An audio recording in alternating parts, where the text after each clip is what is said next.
ओम श्रीमन्महागणाधिपतये नमः।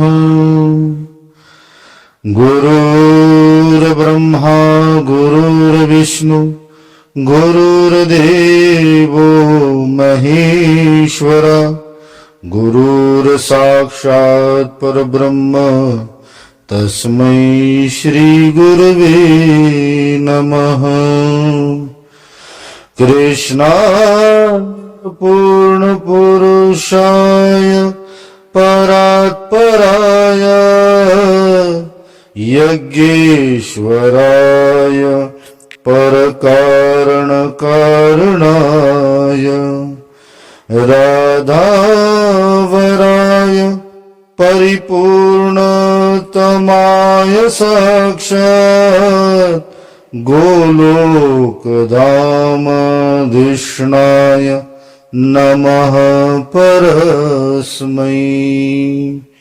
ओम श्री राधा कृष्ण चरण कमलेभ्यो नमः।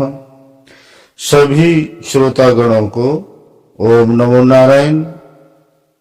गोपी गीत की चर्चा हम यहाँ कर रहे हैं और गोपी गीत की चर्चा की श्रृंखला में आज हम पंचम श्लोक की चर्चा करेंगे। तो पूर्व श्लोक में गोपियों ने भगवान के रहस्य को प्रकट किया कि ब्रह्मा जी के प्रार्थना पर आपने इस पृथ्वी के वासियों का, अपने भक्तों के रक्षा करने के लिए आपने अवतार ग्रहण किया है। तो इस पृथ्वी में, इस विश्व में हम भी रहते हैं, तो हमारी रक्षा करना भी आपका दायित्व है। इसलिए आप हमें दिख जाइए और आप हमारी मनोकामनाओं को पूर्ण करें। तो पंचम श्लोक में यहाँ गोपियां कहती हैं, विरचिता भयम वृष्णिधूर्यते चरणमीयुषां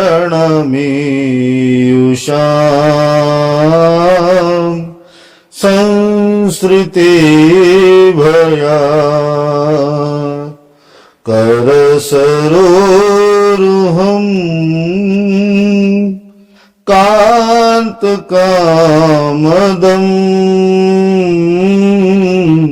शिरसि देहिनां श्रीकरग्रहम्।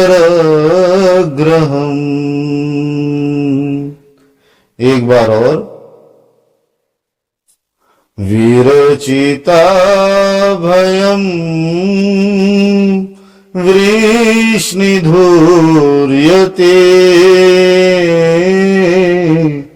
चरणमीयुषां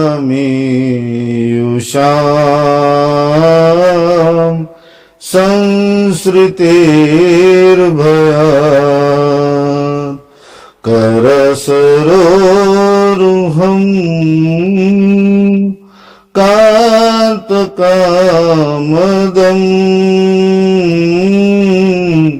शिरसि देहिनां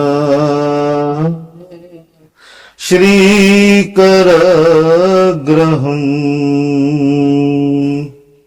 आइए इसका अनुवाद देखते हैं। गोपियां कहती हैं कि अपने प्रेमियों की अभिलाषा पूर्ण करने वाले अग्रगण्य हे यदुवंश शिरोमणि, जो लोग जन्म मृत्यु संसार के चक्र से डरकर तुम्हारी शरण में आते हैं, ग्रहण करते हैं, उन्हें तुम्हारे कर कमल अपनी छत्र छाया में लेकर अभय देते हैं। हमारे प्रियतम सबकी लालसा अभिलाषाओं को पूर्ण करने वाला आप अपना वही कर कमल, जिससे आपने लक्ष्मी जी का हाथ पकड़ा है, हमारे सिर पर रख दो। यहां गोपियां प्रार्थना कर रही हैं भगवान श्री कृष्ण से, ठाकुर जी से। तो प्रथम प्रार्थना गोपियां यहां क्या कर रही हैं? गोपियां कहती हैं, नह शिरसि ते कर ग्रहम। यहां एक वचन आता है कि दोनों हाथ नहीं, एक हाथ, एक कर आप हमारे सिर पर रख दो। तो नह शिरसि ते कर ग्रहम, आप अपना एक हाथ जो है हमारे सिर पर रख दो। क्योंकि ये विरह वेदना की अग्नि से हमारा संपूर्ण शरीर और हमारा ये सिर अत्यंत जल रहा है, तप्त हो रहा है। आपके हस्त रखने से हमारा वो ताप चला जाएगा और हम शीतलता का अनुभव करेंगी। तो हृदय में विराजमान मानो भगवान श्री कृष्ण कह रहे हो कि आपने, हे गोपियों, एक हाथ रखने की बात की है। तो एक कौन सा हाथ रखना है? तो एक हाथ रखने की बात की, तो वो कौन सा हस्त है जिसकी कामना आप कर रही हो कि जिसे हम आपके सिर पर रखें? तो गोपियां कहती हैं कि आपका हाथ वही जिसे लक्ष्मी जी का हाथ आपने पकड़ा है।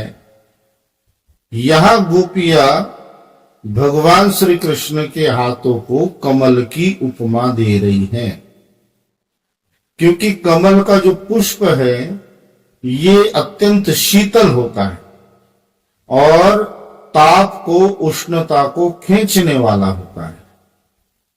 जब सूर्य का प्रकाश तेज होता है, ताप तेज होता है, तब कमल और भी अच्छा और सुंदर खिलता है। तो मानो गोपियों का वो जो मस्तक है, जो विरह वेदना में, विरह की अग्नि में तप रहा है, वो मस्तक सूर्य के समान जो है ताप रहा है, सूर्य के समान उष्णता को प्राप्त हो रहा है विरह वेदना के कारण। और भगवान श्री कृष्ण चंद्र का वो जो हस्त है, कर है, वो उस कमल के सदृश है जो उस उष्णता का हरण कर लेगा। तो कहते हैं कि आपका जो हस्त है ये कमल है, कर कमल है। और भी भगवान के जब अंगों की उपमा दी जाती है तो कमल के पुष्प के समान ही उसकी उपमा दी जाती, जैसे कमल नयन, कि आपके नेत्र कमल के समान हैं। कर कमल, आपके जो है हाथ कमल के समान हैं। चरण कमल, आपके जो चरण हैं ये कमल के समान हैं। तो कमल का उपमा देने का तात्पर्य प्रथम तो यह है कि कमल का पुष्प अत्यंत शीतल होता है। तो भगवान के जो नेत्र कमल, उस नेत्र कमलों के द्वारा जिस भक्त के ऊपर दृष्टि पड़ती है उसकी सारे ताप भगवान समाप्त कर देते हैं और शीतलता प्रदान करते हैं। दूसरा, भगवान के जो हस्त है, जो है कर कमल है, जिस अपने भक्त के सिर पर आ जाते हैं उसके भी संपूर्ण ताप वो नष्ट कर देता है। और दूसरा, तीसरा, चरण कमल, जो भगवान के चरण कमल के आश्रित हो जाता है उसके त्रिताप, जीवन के जो है भौतिक ताप, दैविक ताप और आध्यात्मिक ताप जो है, ये त्रिताप जो है उसके नष्ट हो जाते हैं और एक भक्ति की और प्रेम की शीतलता उसके जीवन में आ जाती है। इसलिए शीतलता प्रदान करने वाले, शांति, प्रेम रस, भक्ति प्रदान करने वाले भगवान के जो श्री विग्रह के जो अंग है उसे कमल की उपमा दी जाती। कमल का दूसरा अर्थ ये भी होता है जो है मल यानी गंदगी, जो स्वच्छ है, जो पूर्ण रूपेण पवित्र है, जिसकी पवित्रता कभी खंडित नहीं होती, जिसकी सुचिता कभी खंडित नहीं होती, ऐसे भगवान के श्री विग्रह के अंग है। इसलिए भी उसे कमल, जिस प्रकार कमल कीचड़ में रहकर उस कीचड़ से अलग हो जाता है, उस कीचड़ का लेश मात्र भी ना तो कमल के पत्र पर ठहर पाता है, ना कमल के पुष्प पर उसका कोई प्रभाव पड़ता है।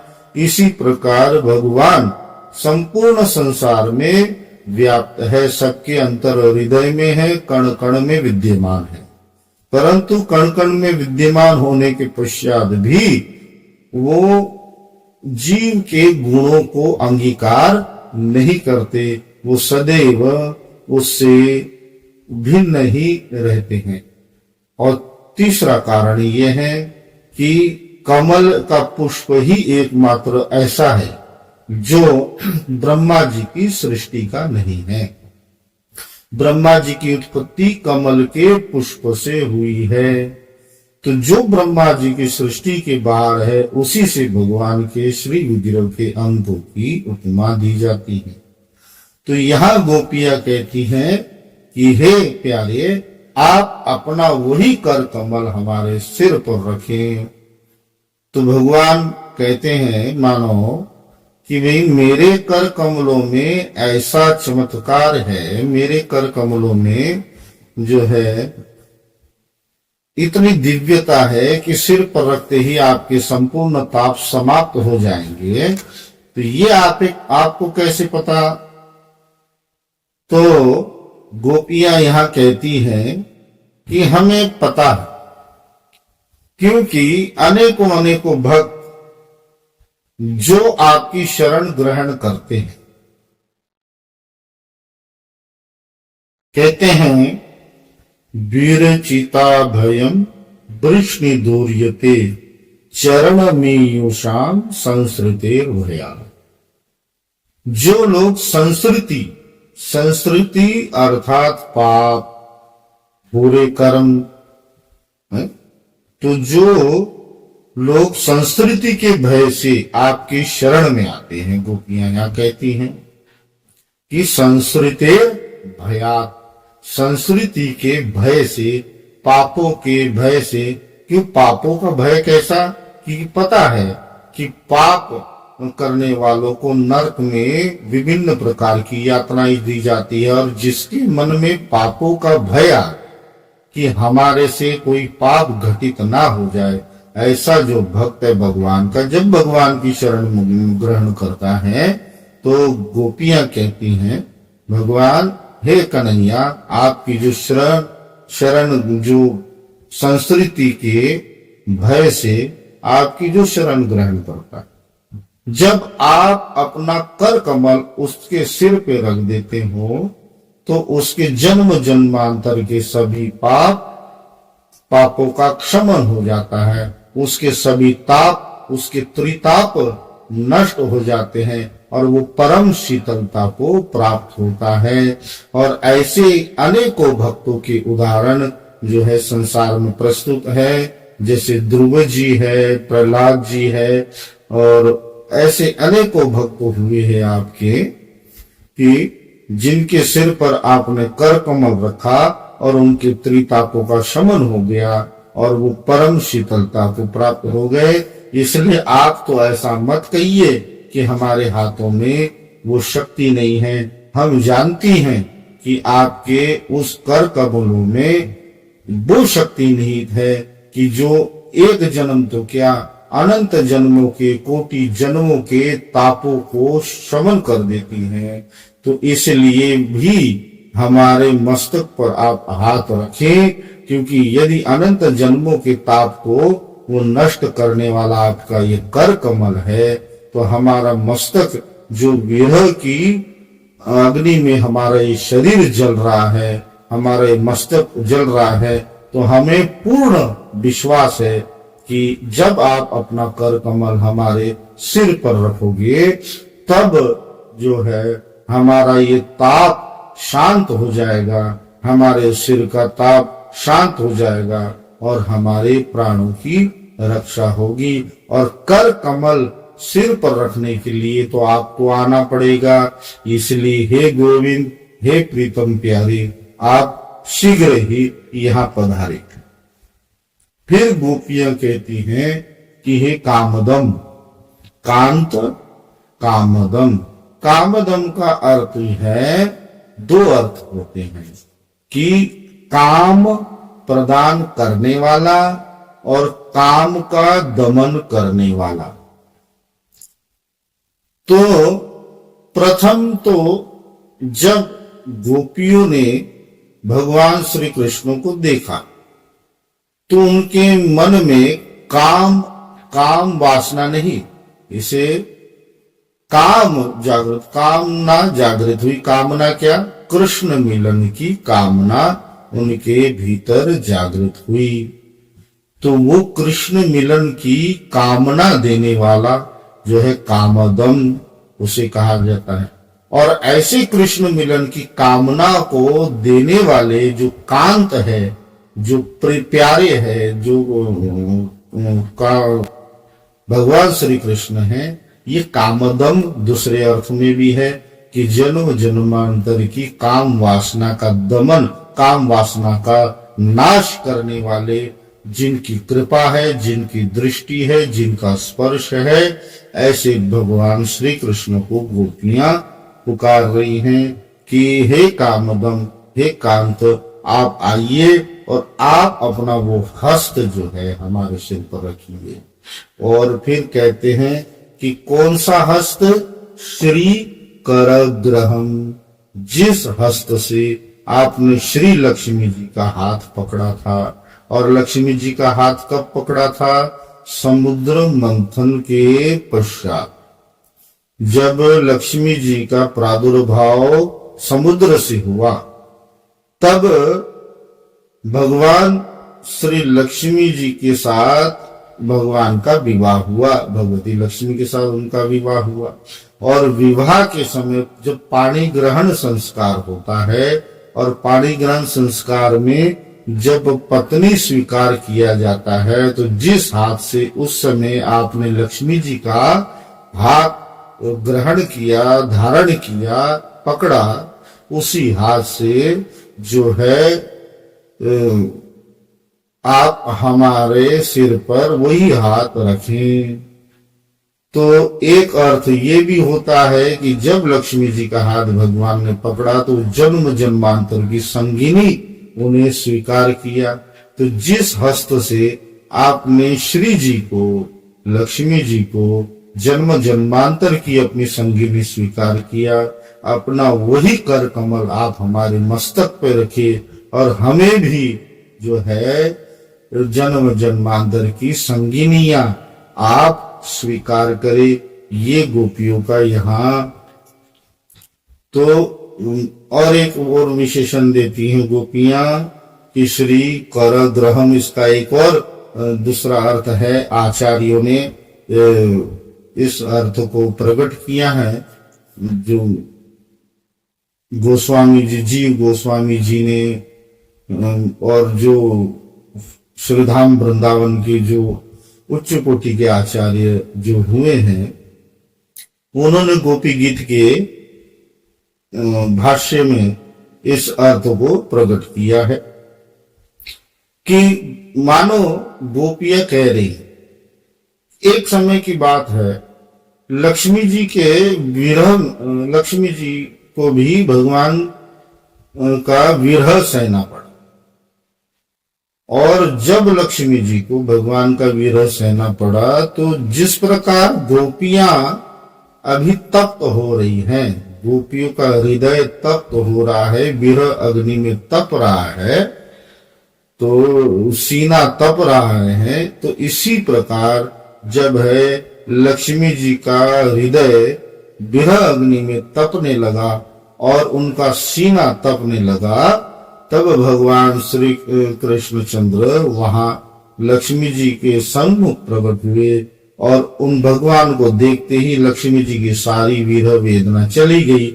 और भगवान ने विचार किया कि मेरे हाथ तो कर कमल है, मेरे स्पर्श से संपूर्ण इनकी जलन ये चली जाएगी और जलन चली जाएगी। इसलिए इस आशय से उन्होंने लक्ष्मी जी के सीने पर हाथ रखने के लिए जैसे ही अपने हाथ आगे बढ़ाए तो लक्ष्मी जी ने अपने हाथों में भगवान का वो हाथ पकड़ लिया।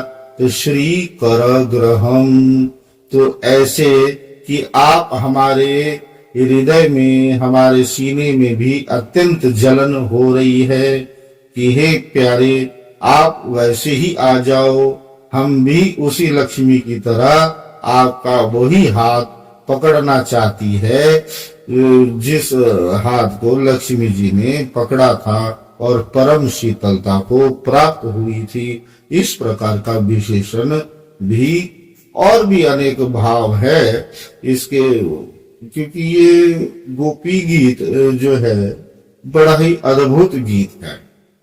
इसके भावों को समझना अत्यंत कठिन है।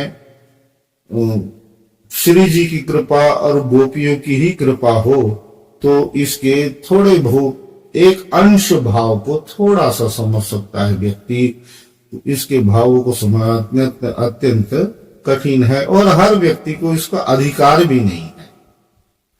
तो हम श्री जी की शरण ग्रहण करते हैं और यदि कोई त्रुटि हो तो उसे उन्हें क्षमा मांगते हैं।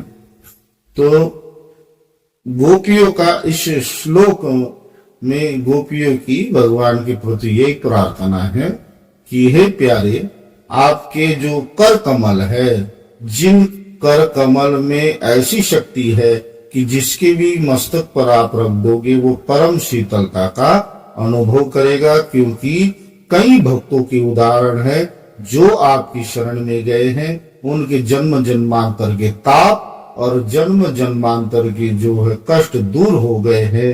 अपना वही कर कमल जो है हमारे विरह अग्नि में तपे हुए शरीर को और मस्तक को शांत करने के लिए आप हमारे सिर पे रखे, वही अपना कर कमल रखे जिस कर कमल को पाणी ग्रहण संस्कार के समय, विवाह के समय लक्ष्मी जी का आपने हाथ पकड़ा था, अपना वही कर कमल आप हमारे सिर पे रखे और हमें इस विरह अग्नि से हमारी रक्षा करे और हमारे प्राणों की रक्षा करे।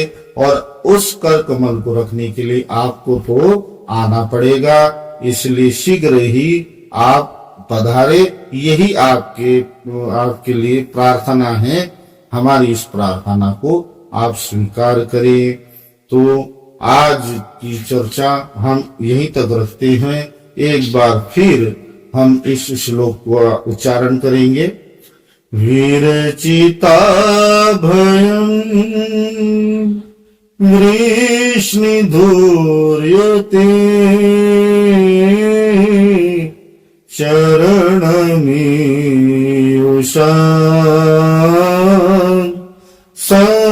संसृतेर्भया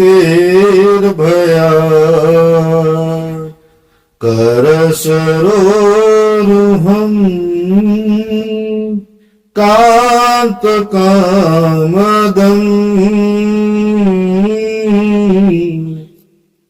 शिरसि देहि नः श्रीकरग्रहम्।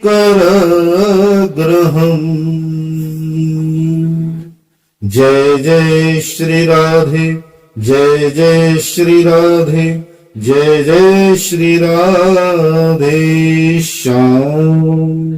ओम श्री राधा कृष्ण चरण कमलेभ्यो नमः।